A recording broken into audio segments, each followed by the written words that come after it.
Hi, everyone. Today on Your Ag Empire, I'm sitting down with Danielle Hayden, farmer, mom, beef seller, bread maker, and the quiet powerhouse behind Hayden Farms and D2 Meats. Danielle and her husband raise broilers and beef cattle in Kentucky. She sells dry aged beef and freshly milled bread at the farmer's market. But what doesn't fit on the label is her decade long journey through infertility, personal healing, and building a life rooted in purpose. If you've ever felt the pull towards slower, more intentional living, this one's for you. So, Danielle, welcome to the Your Ag Empire podcast. I am so glad you're here, and I'm so thankful to get the opportunity to chat with you today. Well, I'm excited to be here. To kick us off, if you don't mind, will you start with telling everyone here a little bit more about you, kind of who you are, where you are, and what you do? Oh, well, I don't know how to top that intro. I definitely didn't write that. So shout out to Brooke or whoever, or you, 'cause that was amazing. But I'm like, wow, I don't know what to say other than that about myself. I now currently am chasing around two little kids on a farm, and Yeah. we are growing our beef business. And I now also offer freshly milled flour, bread products, cookies, pumpkin bread here this week, all those kind of things. But to start, I guess, back in the beginning, 10 years ago, my life looked very, very different than it does now. We were still on a farm. We were still doing all those things, but we were I would say 10 years ago was definitely before we started, thinking about what our family would look like. But around 10 years ago is when my health crashed. I that was the beginning for me of like getting to where I am today. So about 10 years ago, I left a toxic work situation, and I had been running pretty hard since the moment I graduated college. And this work situation, I decided, all right, this is when I'm going to go out on my own, and this will be my launch into full-time wedding photography. And my health crashed. I ended up on antidepressants, and my blood work said I was extremely anemic and just all of these things. And I was like, all right. And everyone around me also seemed to be doing the same thing. So I was like, all right, well, this is just normal part of life. But I knew that staying on antidepressants wasn't something that I wanted for Mhm. long term. So that kind of began the like, okay, what do I need to change in order to get off of these, to live without these? And also knew that I wanted to have babies and I couldn't be on this. So I started just making changes in, okay, what does it look like for my mental health to be more stable? What does it look like for me to live off of these medications? So a year into that, I became more intentional about making sure I was eating, making sure I was getting outside in the sun, and just being more conscious about boundaries in my life. So those were kind of those first steps. And then a year into that, we decided, all right, I'm going to get off these medications. We're going to start to try to grow our family. And 5 years into that, it was still just the two of us. Yeah. So over that period of time, I went the very traditional route in the beginning. I waited, I think I was about, we were about 7 months into trying to have a baby when I just went to my OBGYN and I was like, hey, listen, we'd like to have a baby and things just don't seem to be happening. Like, at what point should I be concerned, or what point is it just like, this just happens? And she was like, don't talk to me till you've been trying a year and a half. And I was like, okay. Yeah. I started doing my own research at that point, and the first step I kind of did was just like eliminating endocrine disruptors out of like my personal skincare and things like that. So a year and a half comes and goes, and I come back to my appointment and I let her know, and she was like, well, I don't know, maybe try a little longer. And at this point I was like, this doesn't feel right to me. So I Yeah. talked to some friends that had been experiencing the same thing. And this friend told me, Danielle, you have to be the advocate for your own health. Like, nobody is going to help you. Like, you are the one who has to advocate for you. And that was probably the greatest advice I've received in regards to health and my own journey, is like, quit looking around, figure out what's going on with you, and then fight for it. And that is what we did. So I went to a fertility specialist after that, and they ran all the tests, did the things, and they said, "You look great. There's no reason you shouldn't be able to have a baby." So they brought my husband in, and they were like, "Well, his sperm count's a little low, but other than that, looks great. Y'all should be able to have a baby. So we're going to start you on an IUI." And I was like, "Well, how much does that cost?" And they're like, $1,200 a round, and it usually takes about 6 rounds. And I was like, Oh, I did not know that. Wow. yeah, so this is not even IVF. This is the Yeah. step before IVF. It's an IUI. I just knew that wasn't an option for us. And so I was like, I asked him, I said, I'm gonna have to save up for that. That's not something I can do even 1 round, let alone 6 rounds. And I Mm-hmm. said, is there something else I can be doing? If you're saying, we have unexplained infertility, that there's no reason we shouldn't be able to have a baby, then what else can I do? And he was like, well, there's nothing. Just either keep trying your way, or you can do it our way and we can get you a baby. And it's hard to hear that. The Yeah. twelve You hundred see me sitting dollars up in my chair. I'm like, let's chat about this. Okay. Yeah. Okay. I want to hear it. Yeah. Please continue. Yeah. Yeah, it's oh, you want a family? We'll pay us $1,200, and because what you're doing is not working. But it was not a financial option. So I went home, did more digging, and we started changing down to, I changed everything I could think of. We changed our shower curtain liner. We still have a cotton shower curtain liner because I was like, heck no, we're not having hot water spewing microplastics all over us. That's Like, get out of here with that noise. Like, I'm not putting, I stopped getting my nails done. If you could change everything. it, I changed it. Yeah, I did it. And still nothing was happening. So then I ended up in a rabbit hole that told me or led me to fertility acupuncture. And a friend recommended it to me in Nashville, which is about a 2-hour drive from where I'm at. Okay. So I began fertility acupuncture, and one session of fertility acupuncture, I ended up pregnant. Unfortunately, I miscarried that baby at about 10 weeks. Okay. And so that I was like, okay, I can get pregnant. But at that point, that was when I hit my wall. Losing that baby just, it wrecked me, as I think anybody who loses a baby Yeah. does. Yes. Yes. So Understandable. at that point, we were about 3.5 years into this trying journey. And that was when my husband, he picked up the baton. I had been the one Mm. doing all the research and we're going to do this Yeah. and we're going to try this. And so that was when he realized, because I was in a spot of kind of accepting defeat at that point. And so Uh-huh. he went to his primary care physician and did blood work and told him what was going on, told him that we had gotten pregnant after 1 round of fertility acupuncture and then had miscarried that baby. And his doctor said, this is random, but my wife and I went through this. He said, we went to a doctor who's not a fertility doctor. He's just an OBGYN in St. Louis. He ran some tests that fertility doctors do not, and maybe this would work for you. So he gives us his phone number. Daniel is like, all right, we're going to do this. In the meantime, it's 2020, and Daniel also, this is all like all of this kind of intersects at the same time. My husband, Daniel, gets a call from Purdue, who we grow chickens for, and they're like, hey, we have a media company who's wanting to do a reality show, and they're looking to select farmers, and they specifically want a chicken farmer, and we want you to be one of them they interview. He's like, great. He was one of, I think, of 3 or 5 or somewhere in there that he gets interviewed. And so he interviews, has no idea what he's interviewing for, or who he's interviewing for, and then gets the call that he's been selected. It's an Amazon Prime reality show, and that they are going to be coming to the farm next week. Oh Yeah, wow. it was just like, Yeah. oh, Here you okay, go. okay. Congratulations. Congratulations.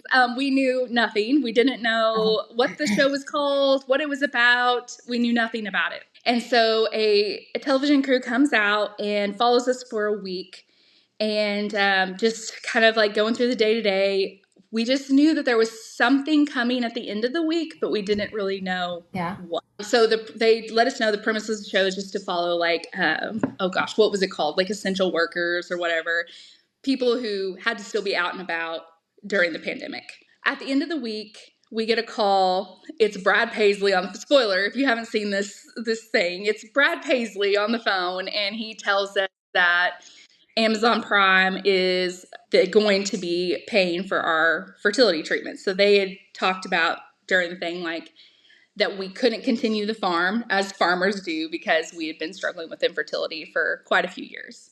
And so that at that point opened the door, and they told us, like, off the side when we were just in production talks after the show, Uh-huh. of this is the amount of money it's going to be. It's going to pay for one round of IVF. They'd actually priced it off of like what one round of IVF costs in New York, which is where they were at.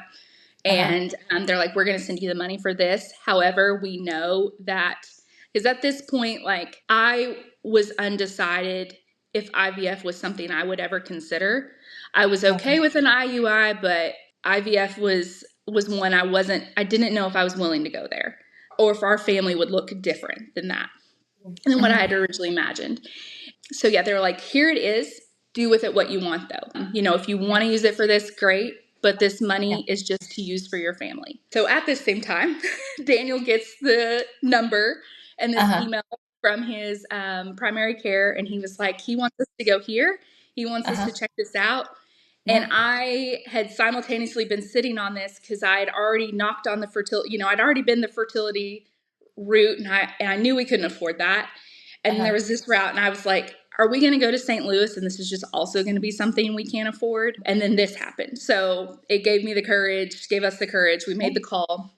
We thought it was St. Louis, and it ended up being Fenton, Missouri. Yeah. We're driving down a 2-lane highway with like Uh-huh. nothing around. And I was like, what is happening? We What are pull we into doing? a little gravel parking lot with a little Mhm. tiny clinic. And I was like, Daniel, what is going What on? do we do? Yeah. I walk in, and it is it's like pink walls. Like, it is a small country OBGYN, which I had personally never experienced before. Uh-huh. And he was the nicest man.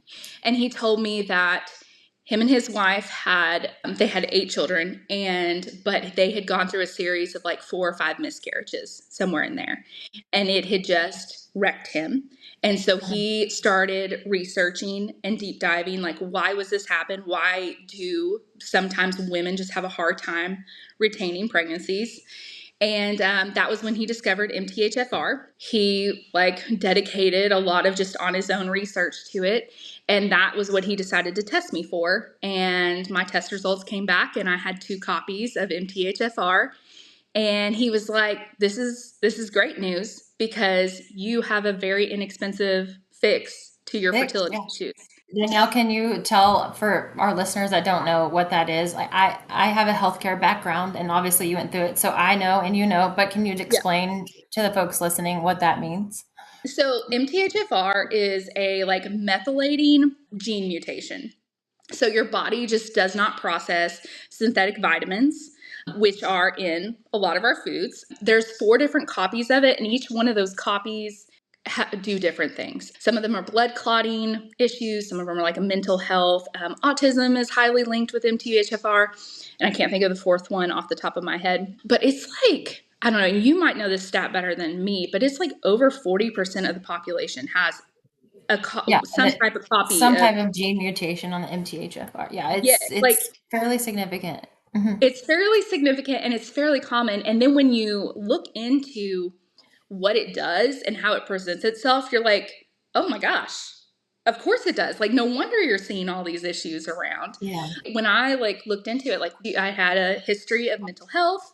Hmm. I had all of my great grandfathers had died of blood clots, which a Oh, blood clotting goes along with NTHFR, heart issues, just different things like that were in my family history. And I was like, well, this all makes sense now. In order to keep MTHFR in check, you just need to other things. But the basic premises is you need methylated vitamins, not synthetic, not anything with like folic acid, and then a low dose aspirin in order to in general, just for your health, if you have it, you should do it, whether you're trying to have a baby or not. And if you have MTHFR, but if you're pregnant, the low dose aspirin allows you to stay pregnant. One thing we learned in that process is if my like test results hadn't come back and said that I had MTHFR, he was planning on testing Daniel, because even like as the mom, if I had been clear and if Daniel had it, it could have still been causing me to miscarry. And when I remember like the doctor telling me, like one of the first things he said when he saw my blood work, he said, Danielle, I don't think you have a fertility issue. He said, I think you actually get pregnant very easily. You just don't stay pregnant. I think you are someday going to have a very big house, or a house full of children. And it was like the first time and the first doctor that like looked at me and was like, we got this. It's Gave fine. me hope. Yeah. Gave you hope. Yeah. And yeah. Yes. And he was just he wrote down on like, it was like a piece of paper like this. It wasn't even like a Yeah. prescription pad. He was like low dose aspirin, folic Uh-huh. acid, B Yeah. vitamins, methylated is all he Yeah. wrote down. And I Yeah. left spending $25. Awesome. Yeah. And then, Yeah. another step of that he did have me do was because of like my health history and just like a very standardized 90s childhood of Tylenol and processed food and all the things that had happened Uh-huh. and had been on birth control at different points in my life. He was like, we need to check your progesterone and make sure that is climbing when you get pregnant. So I was not a tester. I was not somebody who would constantly test to see if I was pregnant. And so he made me, because I didn't want that disappointment. So I'd only taken very few pregnancy tests. And so he made me actually take it. And the second I got a light line, he was like, all right, progesterone. And so he put me on that. And then Laramie is here, and Yes. our first baby. And that came about, like, I think that total from starting Tri-Family and then when Laramie was born was 5 years. Wow. Yeah. So were you able to use the funds from the show to support the pregnancy and everything with Laramie, even though it ended up not having to go through the IVF route? Yes. So it wasn't used for IVS, but it was such an incredible blessing, because one thing they didn't know is that we had medical debt from our miscarriage, from having to Mhm. go to the hospital. And Yeah. so I'd been like paying monthly on this like medical debt from that first miscarriage. And then yes, I was able to pay for the actual cost of like going to St. Yeah. Louis, and all of that ended up being like $100 total with the progesterone. But Laramie's hospital bills, like going in to have them, we're self-employed, we're farmers. And so when we Yes. do anything medical, it's incredibly expensive. That money covered my back pay and medical bills, and then also covered Laramie being born and then having Laramie. What an encouraging story. Thank you so much for sharing that with us. I know I'm sure there's a lot to unravel and unpack in there, but I'm so glad it was an easy, I mean, quote unquote, easy fix. I mean, baby, like on a scratch pad, like, I mean, I can just visualize this pink walls, old building, baby aspirin, methylated B vitamins, see Yeah. you later, like, You later. yeah, And he was like, call me when you get a faint pink line. And I was like, yeah, okay. okay. Okay. But what encouragement for someone to acknowledge what you're going through and then to assist you in fixing it.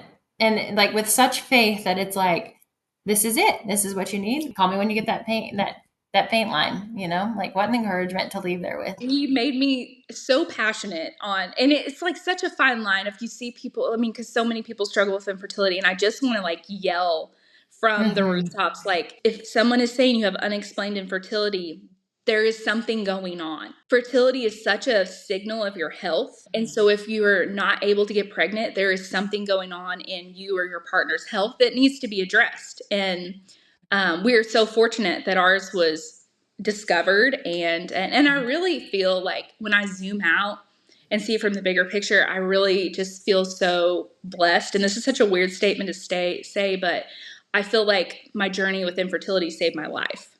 Hmm. When I see like my family history and I see like the trajectory I was heading on compared to how I feel now, how I physically feel and mentally feel, and I get to look at my two beautiful healthy babies every day, and it saved my life. My journey did. from all aspects.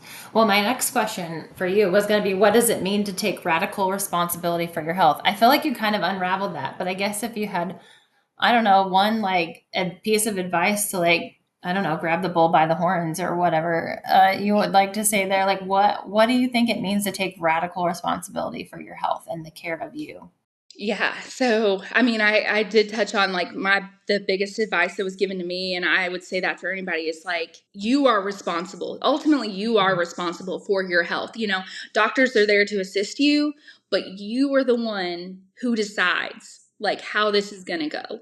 And if you don't like the answer, or if it doesn't sit right with you, you keep digging, you keep exploring, not being a victim to your circumstances. And it's just taking radical, well, like you said, just taking radical responsibility. There's so many others since becoming a mother. I witnessed, about my son is prone to ear infections, and just he just gets it when he would get a tooth, like right here is where it goes. And Yeah, yeah, about 10 months in, we went it was, well, he has a double ear infection, so he needs steroids and he needs antibiotics. I was like, does he yeah. need antibiotics? It's Uh-huh. viral, right? And they were like, well, no, but you need antibiotics. And I was like, well, that doesn't, I mean, I'm just coming from the cow side of this, but like, do we Yeah. really need antibiotics if this is a viral thing? And they're like, no, no, no, Mhm. you need, and they just couldn't give me a straight answer. And it hit me of like, if I do this, which I did do it, I did do that Mhm. first round of antibiotics, and Mhm. we went that, but that changed in that if I do this, I'm putting my son on the same health path that I was put on. Like, we're just gonna do antibiotics every time if they say and all this. And that was when I found homeopathy, found that just pulsatilla, which is a like passion flower, I think, or something like that, dried up his ear infections. Every time I start to see him coming on, and we do like a lymphatic massage and pulsatilla. I guess what I'm trying to say is preemptively seeing those signs and Mhm. just start doing things, coordinating our life around helping work through that. We were able Mhm. to avoid antibiotics, which is crucial. Avoiding Yeah. those when necessary is crucial for your gut health. And your gut health is linked to so many other parts of your Yeah. health, your gut brain connection. Just always looking. Like if something doesn't sit right, just keep digging. Yeah. I think you hit the nail on the head there with just advocating for yourself. And if you don't get, it's not even that if you don't get the right answer, it's just if you don't get the answer you're looking for, I think it's okay to keep looking. And that also comes in, I think, that moment that we become parents. Not only are we advocating for ourselves and our future children at that time, like you were, struggling with infertility, like now it's a whole new light bulb went off. It's like, okay, well, now I'm responsible for other beings, and navigating that becomes its own challenge too, especially when you're that first time that you're a mom. Do I know what I'm doing? I wanted this so badly, but do I know what I'm doing? Like I'm Yes. just navigating this as I go as well. And so, yeah, I think the encouragement to hear from you and hopefully myself and other moms is like, just keep looking. I think I think there is something to motherhood instinct and our own internal instinct. Absolutely. And I think that right there is just that's a whole topic to me in itself, just like Yeah. trusting Yes. your motherly instinct because it's there. Mm-hmm. Like it's Mm-hmm. God given and it's there to help you to make the right decisions. And I think we have sometimes like we numb it or we like second guess it. It really is something that's like innately put in us to help to make the best decisions for our families and Yeah. for ourselves. 100%. What would you say to any other women that are enduring a hard health season, especially anyone dealing with infertility? I know we kind of talked about obviously this piece, just advocate for yourself, keep looking if you're not getting the right answers. Is there anything else you would have advice wise or anything that you could encourage them with if they're going through one of those hard health seasons? Searching and finding for the right support people. I think there was a lot of prayer in this too, but it would just seem to work out that the people I would open up to a lot of times, it would lead to like, opening up in Mhm. areas where I felt comfortable to open up. And that was how it led me to fertility acupuncture. It was, what led me to homeopathy for my son's ear infections. We don't need to always necessarily go and blast everything at all times, but just finding the people that you feel comfortable to confide in. I think there's so much power in community. Mhm. And face-to-face community in person. Online is great, and I have had so many wonderful experiences with online community, but there's an in-person community that's also just important as well. And if you don't have it in your immediate village, you need to find it. I recently talked on this specific podcast to someone who this is kind of her platform, speaking to connection and how we need to be in attune with one another. And I really enjoyed that conversation. She's a cattle rancher as well, and so we talked about it in how basically and how we move cattle. Like we do that with each other, a human connection. Like we read each other and we are there for each other. And I know it kind of seems wild, but I think in this demographic and to our listeners, I think they'll understand. Like there is a way that you handle, like with stockmanship with animals, we need to do that for one another, like respect each other's boundaries, but also be there for each other because we're gonna at the end of the day, we all need love and care and feed and attention Yeah. and whatever it may be.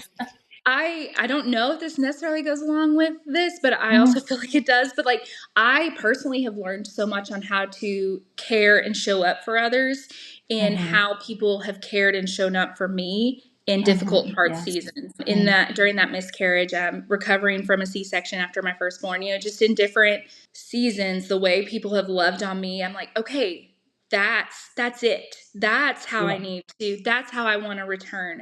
In a way Mhm. that I wouldn't have learned if I hadn't experienced it.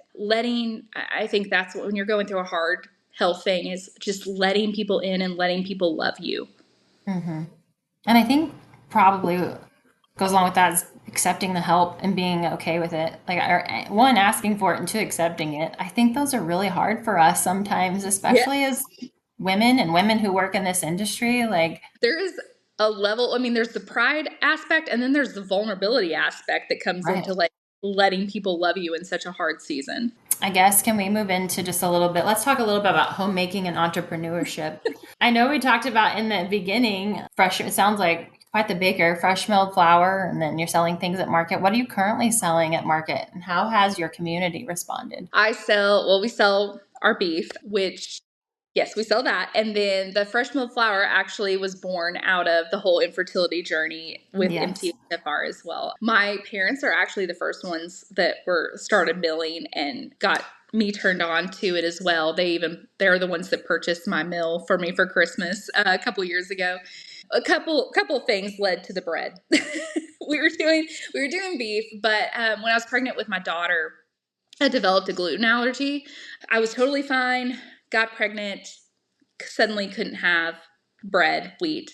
My mom was like, a lot of people with gluten and wheat allergies are able to tolerate fresh milled flour. And I was like, okay, sounds great. Just kind of like, I don't have the capacity for that right now. But I was like watching them do it and seeing it. And I watched them get off of, all they did was change, the bread in their life, the fresh milled flour. And both of them were able to get off of a medication that they had been on from their blood work changing from only changing their bread products. So I was seeing that, and then they gifted us a mill and a bread maker for Christmas because they are Okay. very passionate about it. And Yeah. I dove into it towards the end of my pregnancy. It wasn't really eating it. And then Aurora was born. And when Aurora was born, I could immediately eat bread again. So that gave me a pretty good sign. It was linked to her. And sure enough, if I would eat bread, she would be miserably sick through Mm. like breast milk. But I noticed if it was fresh milled, she didn't seem to react. Mm. So if I would eat fresh milled, it didn't seem to bother her tummy. But if I ate anything with like commercially processed regular all-purpose flour, she was sick. So that was kind of like the first little light bulb in my head. Meanwhile, I'm baking it. My husband and son, they're doing great on it. My husband, I have pictures, like the inflammation change in his face. All he changed was that he dropped his gas station snacks and moved over to eating like 2 loaves of bread a week with butter and jam on them. Yeah. Yeah, which only a man metabolism could do that. Yeah. Yeah. But Yeah. so he switched over to that, and his face completely changed, like just the inflammation in his face. And then Aurora, she turned 6 months old, and we started incorporating solids. And I waited a while. I waited till she was closer to a year. before I started giving her very small amounts of fresh milk, built her up. And I mean like very small amounts because I knew she was affected by wheat. And she's 16 months old. She is able to eat toast, cookies, anything that have made with fresh milled flour without any type of symptoms or side effects. So that was my like, oh my goodness. Like I see it in my husband. I see it in my daughter. Laramie, he's just vibing. Yeah. He's Yeah. down with He's whatever. going along to get along. Yeah. Yeah. And so then we were already selling at the farmer's market, and you hear everybody's stories. Like you see people, but they're buying the local beef because, they're trying to make healthier decisions and they want to be more connected to their local farmers. I just became so personally passionate about our own journey with that and sorry, let me back up real quick. Okay. With fresh milled flour, don't have, which you can buy all purpose flour that doesn't have synthetic vitamins added to it, but most of your flour and most of your processed products have synthetic vitamins like folic acid, iron. There's like 5 that are added to everything. Those do not jive well with MTHFR. Your body doesn't process them well. So if you have MTHFR, one of the things along with, if you want to take it a step further, beyond the aspirin and daily vitamin with methylated vitamins, is to eliminate those synthetic vitamins from your diet. You can buy an all-purpose flour that does it, and I did that for a very long time. And then I moved into fresh milled, and fresh milled has 40 of the 44 essential nutrients for life. Just eating bread, which is all, if we want to go biblical on it, it's like all in the Bible, like the bread of life and all of these things. But it has all the vitamins you need in it, but 4 of them. Whereas like refined flour on the shelf has 20 of the 44 and then 5 synthetic vitamins. So a pretty substantial difference. And so the MTHFR infertility story, then witnessing my daughter's experience with the fresh milks made me very passionate about bread, which I didn't see coming, but here it is. So just started offering just sandwich loaves at the farmer's market. And as we've done that, that has really picked up because so many people have the same story as us. So many people have been through infertility or have suffered several miscarriages or just various other health issues that go along with MTHFR and looking to just like they may not be ready to start milling themselves, but they are interested and they want to know about it. That is going really well to answer your question. It has grown. This last week I made the most bread I've ever made. My little cooler could not fit any more in it, and it was sold out by 10 a.m. So I was like, Oh, it was wow. That's great. incredible. How awesome. I think I'm going to speak to this just a little bit because my family and we farm wheat in Texas. And so I have gone through a very similar health journey as you, not infertility related, but other issues I was dealing with. And I approached a medical practitioner similar to you to look for help. You're fine, you're fine, you're fine. I'm like, I'm not fine. Like, I'm sad, I'm depressed, I'm not a functioning human being. I don't want to do the things I used to love to do. So just took a deeper dive into that. I felt like kind of pursuing some of these other avenues, like what you and I have talked about, like finding another practitioner that would really listen to me. It took a little while for me to go down that journey. And I think I turned away, I'm not going to lie, a few times because it was always gluten was the first thing that would come up. And I'm like, this is my livelihood. But please hear the rest of this. I finally gave into it. Long story short, I finally gave in to whatever, but eliminating gluten and dairy from my diet for 6 months is all I did it to begin with, dramatically changed my life. And I think what it boils down to is exactly what you touched on is it's not us that grow the wheat. It's not bad. It's not a bad product. Wheat, you just described it's the bread of life. It has all the things that you need. I think the problem is the way it's processed and packaged. And so we also have gone down the fresh mill. Like I have a mill at the house. We've gone down the whole milling, and that's how we enjoy a majority of our bread products now. I guess for the listeners out there that if you hear that and you're like, I'm not doing that, like I was you. Like if I'm not cutting out bread, like I was you, but also like if there is something that you're looking, I think this is part of that taking responsibility for that radical change in your health. Like grab hold of something that might sound out there or different, or how am I ever going to do that? And just try it. And you're going to notice like I think, Danielle, you and I are probably just our own walking testimony of the change that it can bring. And you've seen it in your family too. But I don't know. I don't know where I'm going with this other than I just want to be an encouragement to others. And obviously you are as well, Danielle, like doing something different or weird. And even if it's down to the core being of like who you are, I don't know, like not Yeah. to change who you are, but like it's okay to entertain something that might seem a little bit different because Right. it might be the very thing that changes your life. 100%. Like I have two like thoughts racing in my head, like with all of your things. One, I don't have a wheat farming background, but like I have an ag degree. I was very much the complete opposite of who I am now. I was that person for a long time and I repelled hard. Mhm. So when you said it, Same. I turned away from Yeah. it. Like that was, I so was like, and it took Mhm. not being able to have a baby for me to be like, okay, wait a minute, I might try some of this. Cause I definitely rolled my eyes. I've so much as like a conviction now, like, oh gosh, I was that person. But like, I'd Yeah. roll my eyes and be like, well, they just don't understand the science. I mean, I can't Mhm. tell you how many times Mhm. I've probably said those words out loud.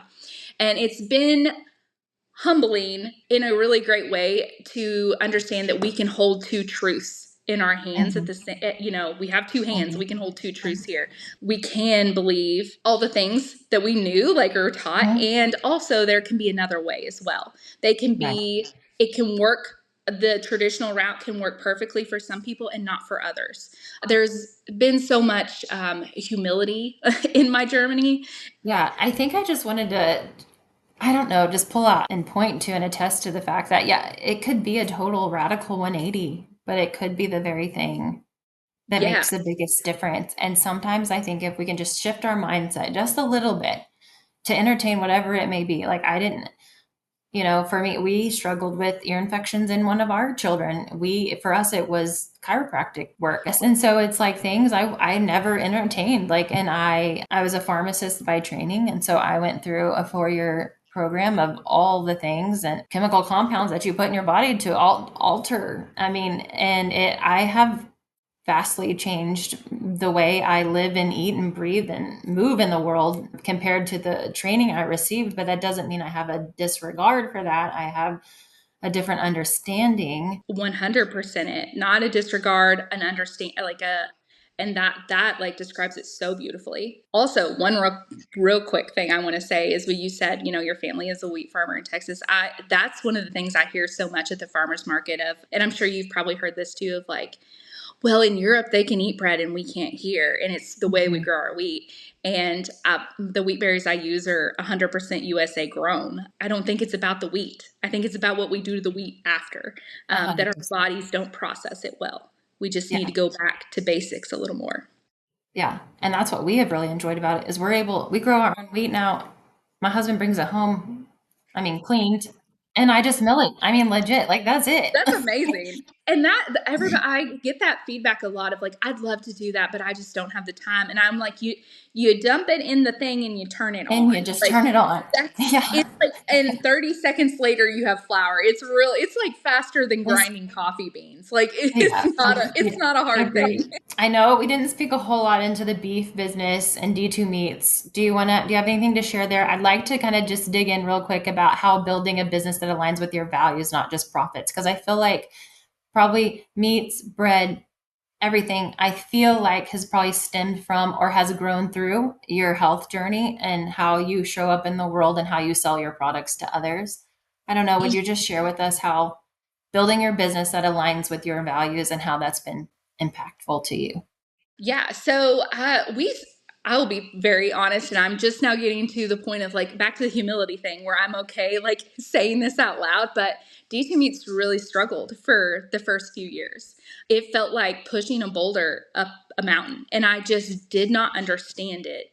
I'm like, I'm doing all the things. Mm, I like have this great product. I know it's great. Everybody else seems to be doing great, so why am I not? And that, yeah. looking around instead of looking within mentality, I was definitely struggling with. And there was, going back to some of the points we talked about earlier, there was definitely a part of me that was afraid to lean into more of what we're passionate about and our values out of the fear of offending my fellow cattle producers out of the fear Mhm. of being like, oh my goodness, look at them. That loyalty to the ag community kept me Yeah. from leaning into who we are and what we believe, and which was ultimately holding back my business. And I had to find, it was last year really, when I finally was able to figure out how to talk about our business and be in our business in a way that I didn't feel was putting down any other producer. And that really truly comes into that whole thing of like quit looking around and just like look within. So I just started talking about it finally. I've been and like it sounds so obvious, like, oh, well, of course you talked about it, you sold your beef, but I was always talking about it, like, here's these beef, look how great our cows are, look at all this, like, safe, healthy, best protein, all of the good talking points. But I really wasn't personalizing it. I was Mhm. personalizing it to a safety zone, but I wasn't personalizing it like down to our core values. And when I finally just did it, when I finally started saying like, hey, we are really passionate about our pollinator growth. We are a typical, like, I really wouldn't consider us large scale, medium scale cattle producer in Kentucky. I think Kentucky wise we're considered somewhat big, but nationally not so much. And we really care about our soil health and our pasture health. And we're trying to do regenerative farming with our cattle. And we're in the very beginning phases of that. And it makes for ugly pastures right now. And that's okay. When I started talking about those things, and when I, said like, hey, I mill my bread because I've had these health issues. Our sales, like, it stopped being pushing a boulder up a hill. I struggle. I don't mean to speak over you, but I have struggled with, and I appreciate what I think you're trying to say is like, I feel like, especially with my healthcare professional background and ag, somehow I felt like those have conflicted. And I Yes. think recently, through my own health journey, and I'm assuming that's probably what you've ventured through, we can coexist. I think what's missing is the communication piece between the two. I felt like my healthcare community was really talking like wheat's so bad, can't do gluten, not even wheat, gluten so bad, you can't eat it. And I would hear my ag community, it's kind of like the eye roll, like that was me too. Yeah. With like, they just don't know the science. And it's like, you know what? I think both sides are kind of wrong. And we just need to come together and meet in this beautiful middle because we can all exist here. And I think us, people like you and I, just trying to get that out into the world and express why our products that we're selling, producing, whatever, are good. They're going to help you because my ultimate goal, I mean, it's still deep in my soul to help and serve people to be healthy humans of any kind. Of course, I serve in a financial role capacity right now, but I still want people to be and show up as their best selves. And if that means eating fresh milled wheat instead of prepackaged stuff from the store, Yeah. that's how I feel passionate about that. I don't know. Hopefully that's kind of, I think, what you were leaning into. It's like we have to close this gap. And I think that's only going to come if more of us talk about it.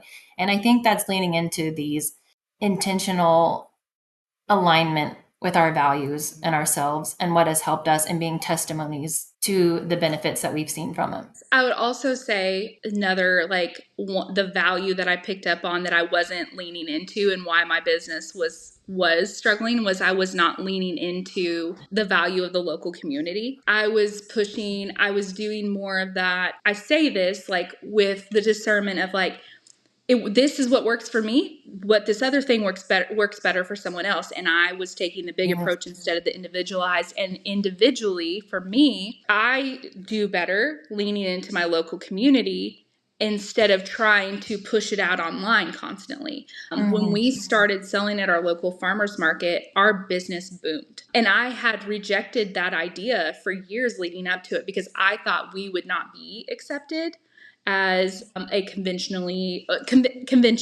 like, quote unquote, not like your typical little Mm-hmm. homestead thoughts of like Pinterest going to the Mm-hmm. farmer's market.